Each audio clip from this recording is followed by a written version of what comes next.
ಹಂ ದೃಷ್ಟ್ವಾ ತಥಾವಿಧಂ.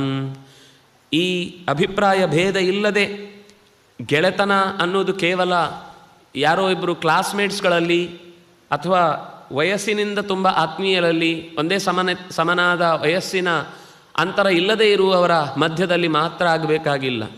ಎಂಥವರೂ ಅತ್ಯಂತ ಒಳಿತಿನ ದಾರಿಯಲ್ಲಿ ಗೆಳೆಯರಾಗುವುದು ಸಾಧ್ಯ ಇದೆ.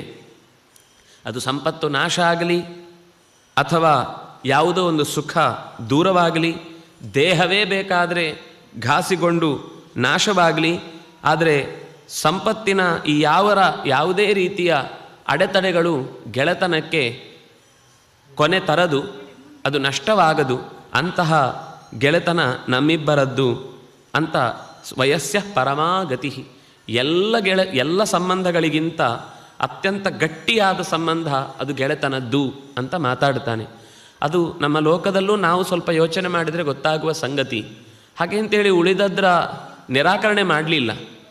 ಈ ಕೆಲವು ಸಮಸ್ಯೆಗಳಿಗೆ ಕೆಲವು ಆಹಾರ ವಸ್ತುಗಳು ನಮಗೆ ತುಂಬ ಮುಖ್ಯ ಆಗುತ್ತೆ, ಆದರೆ ಅದು ಪ್ರಧಾನವಾದ ಆಹಾರವಾಗಿ ಬದಲಾಗಲಿಕ್ಕೆ ಸಾಧ್ಯ ಇಲ್ಲ. ಆಹಾರದಲ್ಲಿ ಅದು ಸೇರುತ್ತೆ.